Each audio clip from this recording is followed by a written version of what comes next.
Alright, Becky and Luke here. And today what I thought I'd do is just show you guys the recent arrivals here. These are those two replacement boards that I had picked up for Beastbusters that I had found online for sale. Actually found them on eBay again. And these boards here, they came in some pretty good protection here for anti-static. But if we take a look at the box again, you can see, woo! Alright, Stat 37 crushed. And if we take a look at the shipping, it looks familiar, huh? So unfortunately, you know, when you're using your iPhone and you try and make a purchase, you find something that you like and make a purchase, make sure that you put the iPhone into classic mode so you can see exactly who the shipper is, because it doesn't show you otherwise. And that was the downfall. But nonetheless, it's here, so we're going to try and see what we can do with it while we got it. Some things that I noticed here, this is the top board, and obviously since it's been crushed, it's a little bit bent here. It's probably hard to see through the picture. One thing I did notice right off the bat is the heatsink here has been put on backwards, or the screws have been put on backwards for it. So if we take a closer look at the bottom, well, if we look at the top here, you can see a lot of these capacitors have been replaced, which is probably a good thing, you know. It has all new caps on it. But if we take a look at the bottom here, the person doing the cap replacement wasn't so good with the soldering iron. So you can see there's a lot of flux residue on there, especially the length of the wires on the ends of those caps and different components. Those are too long. If we go down here, we can actually see that one of the pins is snapped, so that's going to have to be redone. And I'm just going to remove all the solder off of this and try and clean it up, and then put some fresh stuff down. So I'll get on that and try and make sure that these traces have continuity here. Some of them look like they've just been kind of ripped through, which isn't good. So we'll see what we can do though. But that's the first set here, and we'll get on that, and yeah, I'll be back in a few minutes. Okay, so as we got the board here, I figured we could do a little bit of this on camera so you guys can take a look at what it looks like. Here is the solder sucker that I usually use. This is one that I've used for a very long time, and it needs to be kind of replaced here pretty soon. It's getting a bit worn out. And the old soldering pen here, which we're going to be using. And I'll show you guys how to remove this stuff, and you guys can at least see a little bit of what I normally do here. Just got to heat up the solder a bit, make sure it's really nice and liquefied, and then bam, use the solder sucker. It does have a plunger here which you push down, and then it's got a release button here once the solder gets super hot. So we'll keep going along and just plugging along like this.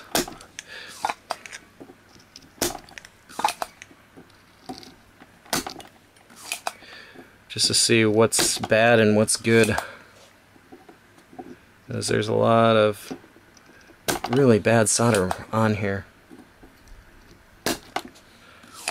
I'm not taking all of it off, I'm just taking enough of it off to where I can get a better idea of where these wires are going, where the traces are bad or lifted up. I can already see two holes, so hopefully that won't be too big of a deal. But this is some really rough work here.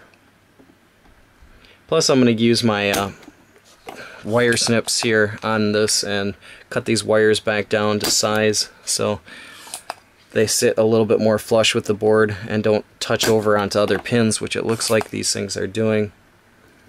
There's a lot of sections here that just look really, really bad. I'm also going to get some isopropyl alcohol and get rid of all this excess flux that's on here, as this stuff is really bad, and flux does become conductive over time. So see if we can get the rest of this one off.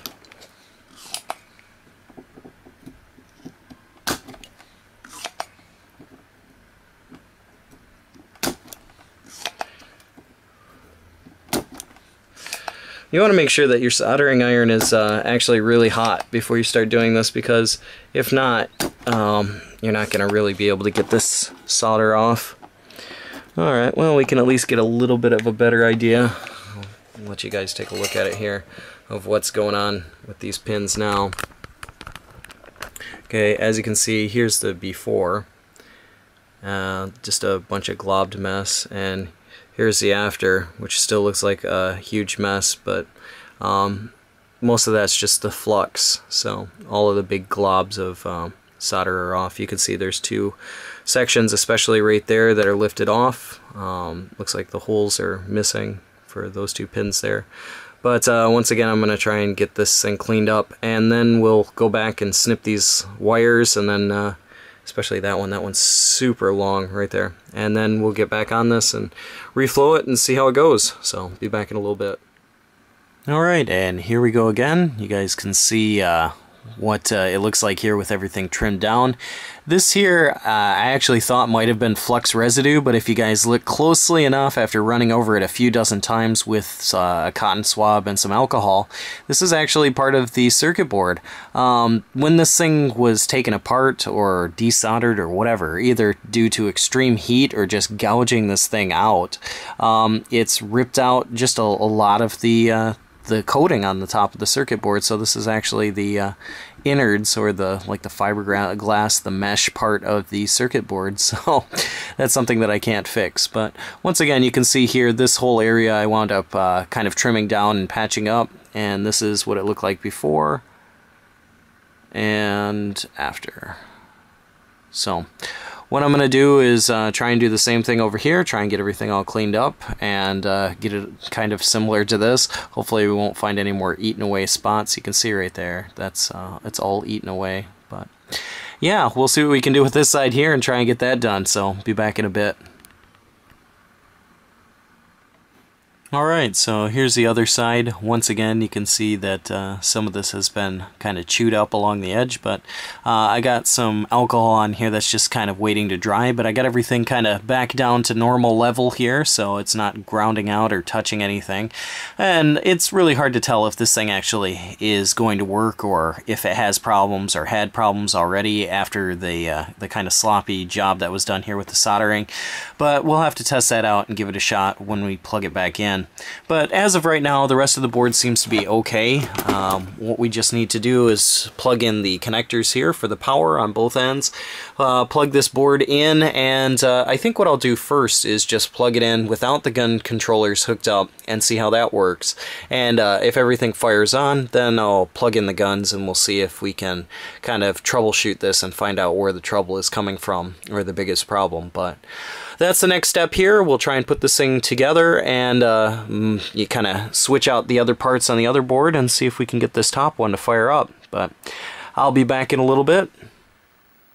Alright, well, we have the new top part here on the board, and it's all connected up. So let's kill the lights here and see what we get. See if we get anything to pop on. We got two lights. That's good. Ooh, and a nice blank screen. Huh. Okay, well, let's turn this off one more time. Not looking so good here. And let's see about, it could be just the fact that the ROMs that are in here are a wrong set, a different set. So I'll pull out the other ROM set and put it in here, and we'll see what we get when we do that. So I'll be back in a little bit. Alright, so I swapped out these chips here, and we'll give it another shot and see if it does anything different.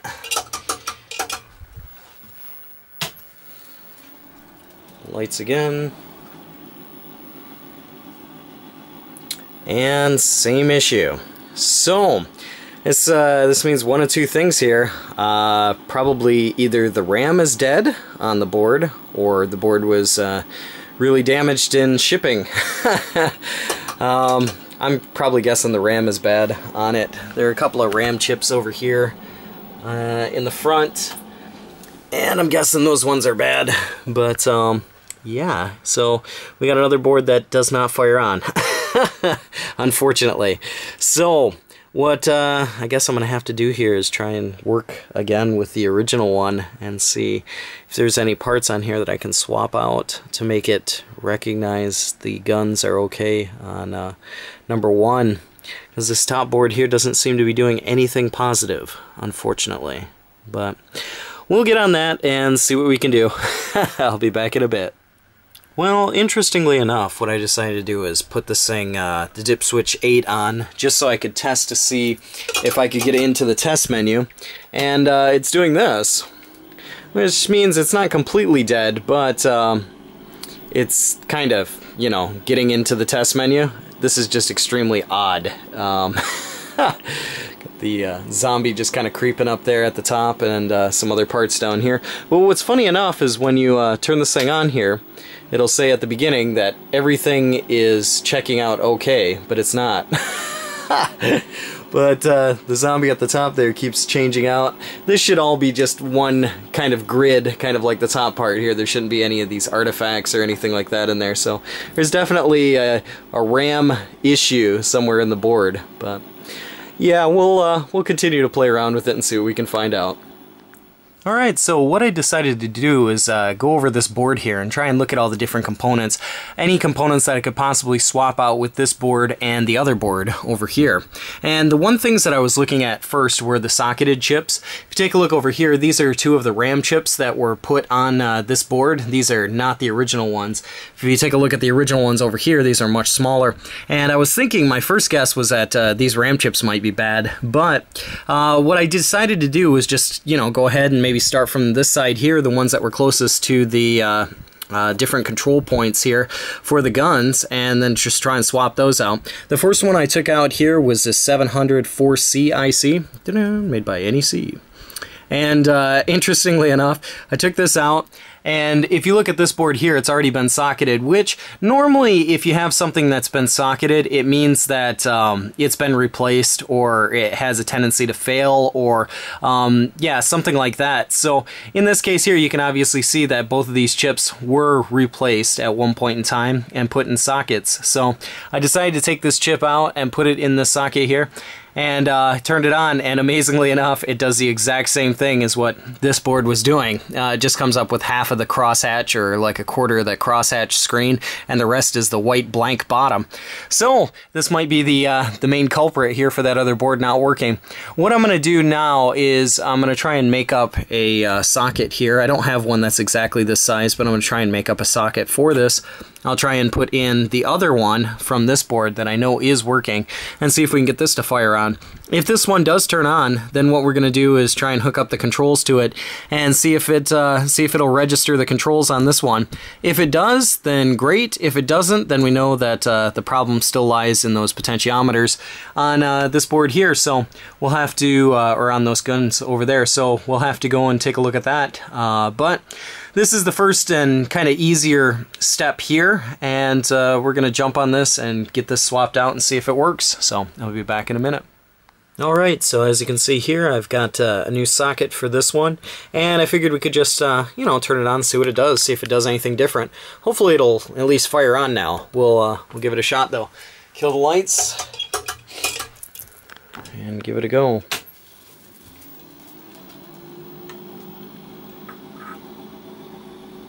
And there we go, look at that, there's the crosshatch pattern. Very nice.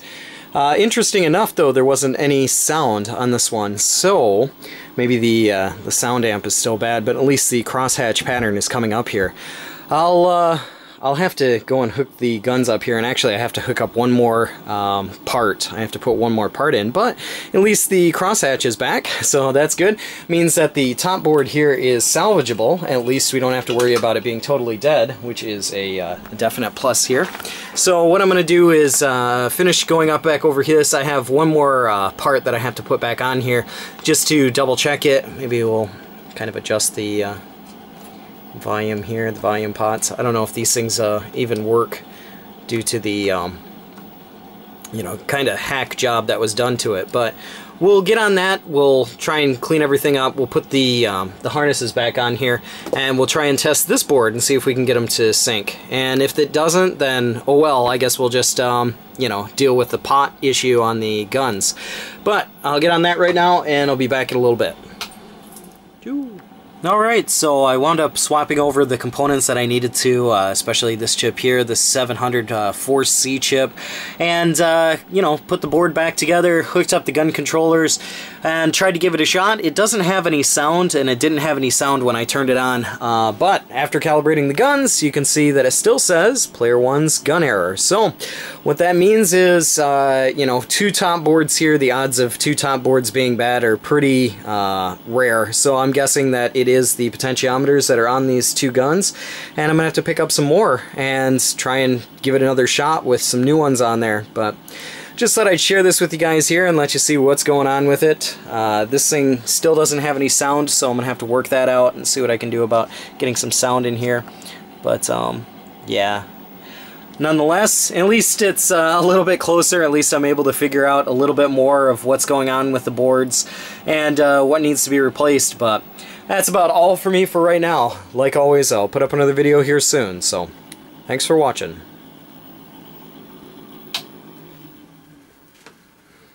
Just need to get some sound on this monster.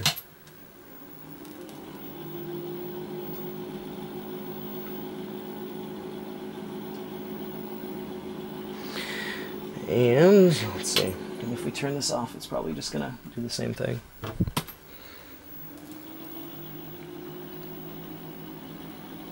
Yeah.